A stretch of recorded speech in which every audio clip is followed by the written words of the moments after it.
Oh, back again. Here we go. All right. So we've come to the next bit where it's totally prepared. I've got all my parts I pulled out, inner guard, all my bits and pieces are down there that I've kept.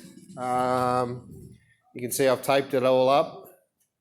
I actually had to take my AFN bar indicator light out to get to a couple of bolts at the back of the inner guard. I've got my drop sheet all ready. I'll show you something else under that in a sec. Just remember, you got two bolts to undo underneath here, two M10s. The rest are all just clips all the way along. You've got a clip underneath here, in this section under here. I broke that one, and I actually did find a couple of other broken clips.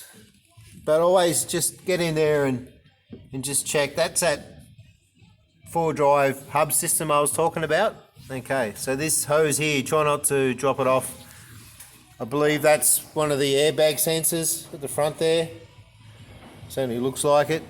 I can't see why it'd be there for any other reason. Yeah, I wouldn't bother about cleaning or whatever. The indicator cable is there, so you want to try and miss that. And just check it over, make sure there's nothing in the way and things like that. So we're all good to go there in that department.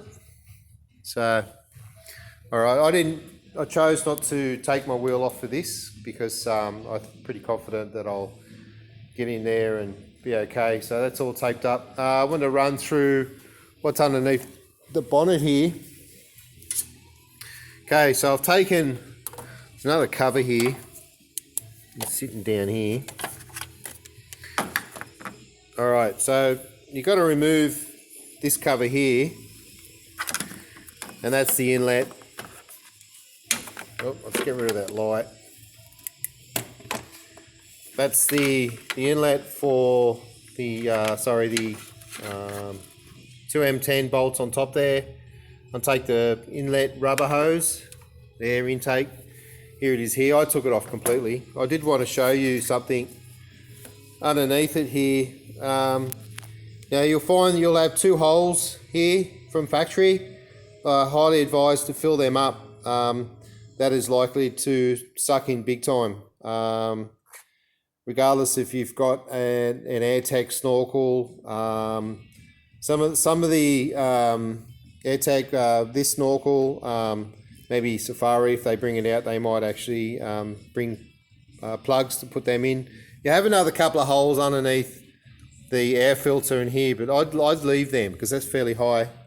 It shouldn't be a problem, but these were considerably bigger than the holes in the air filter compartment, so I'd fill them up somehow. These come from a wreck. I think they might have been from a Nissan X-Trail or some sort of 4-drive, even Feroza or something. I can't remember. I just happened to find them. Oh, they look handy. So they're actually glued in. I know that they're watertight.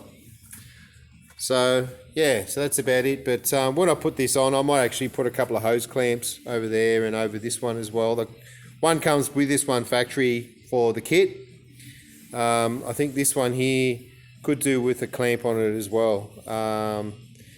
Certainly got the width for it, so I'm probably going to go ahead and do that. Alrighty, so yeah, so I've got my drop sheet and everything. We'll just put all that stuff aside. That'll just get in the way. I'll just leave my torch up there ready to go. So yeah, put the drop sheet in. That's the way to go because you're going to be basically throwing a lot of hot steel around. So yeah, I put a bit of cardboard underneath it. So what we're going to do now is just put the template up against it, mark the holes. I'll set up the camera for the next shot, and yeah, we'll get into it. Catch ya.